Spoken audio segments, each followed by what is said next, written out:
தெளிவான உங்களுக்கு தெளிவுபடுத்த விரும்புகிறேன்.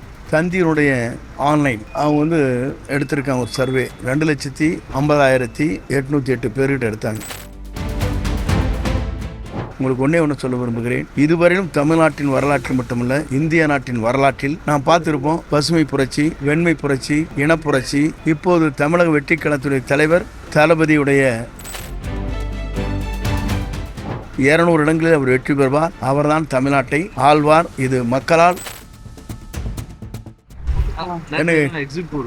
எப்படி பாக்குறீங்க? ஒரு சில இது வந்து தாவேக்கா வெற்றி பெறும்னு சொல்லியிருக்காங்க. ஒரு சிலர் வந்து இப்போ 20 சீட்டுகள் வரைக்கும் தான் பெறும்.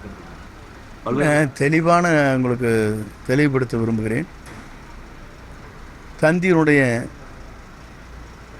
ஆன்லைன் அவங்க வந்து எடுத்திருக்காங்க ஒரு சர்வே 2,50,808 பேர்கிட்ட எடுத்தாங்க. ஆன்லைன் போலிங் எடுத்து ஒவ்வொருத்தர் ஒரு பட்டணத்தை அமுத்த முடியும். அவங்க கொடுத்துருக்கிற இப்போ ரிசல்ட் பார்த்தீங்கன்னா 120க்கு மேலே வருவான்னு அவங்க சொல்லியிருக்காங்க. அவங்களுடைய 120க்கு மேலே தான் வருவாங்க. இவங்களுக்கு கேட்டால் கீழே சொல்லியிருக்காங்க. இதுவரையிலும் ஒவ்வொரு தேர்தலையும் பார்த்தீங்கன்னா உங்களுக்கு தெரியும். எங்கே இளைஞர்கள் அப்படி தான் சொன்னாங்க. கருத்து கணிப்பு அதே போல் நேபாள் சொன்னாங்க, அதே போல் பங்களாதேஷ் சொன்னாங்க, பஞ்சாபில் சொன்னாங்க. இந்த கருத்து கணிப்பு அனைத்துமே மாற்றங்கள் ஏற்பட்டிருக்கிறது. கருத்து கணிப்பு அது சம்மந்தம் இல்லை. இது ஒரு குறிப்பிட்டு சொல்லுவது வந்து சால பொருத்தமாக இருக்கும். மக்களுடைய அலை என்பது உங்களுக்கு ஒன்று சொல்ல விரும்புகிறேன்.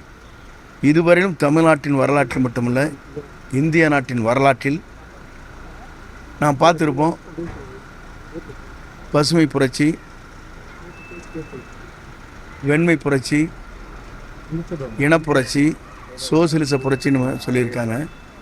இப்போது தமிழக வெற்றி கழகத்துடைய தலைவர் தளபதியுடைய அவருடைய விசில் புரட்சி தான் தமிழ்நாட்டில் மட்டுமல்ல உலக அளவில் தெரிய போகிறது. இதுதான் நடக்கப் போகிறது. 200 இடங்களில் அவர் வெற்றி பெறுவார். அவர்தான் தமிழ்நாட்டை ஆழ்வார். இது மக்களால் தீர்மானிக்கப்பட்டிருக்கிற ஒன்று. கருத்து கணிப்பு ஒவ்வொன்றும் ஒவ்வொரு முடிவில் கருத்து கணிப்பு யார் எடுத்திருக்காங்க? யூடியூப்பு எந்த சேனல் பெரிய சேனல் எடுத்துக்கன்னு சொல்லுங்கள்.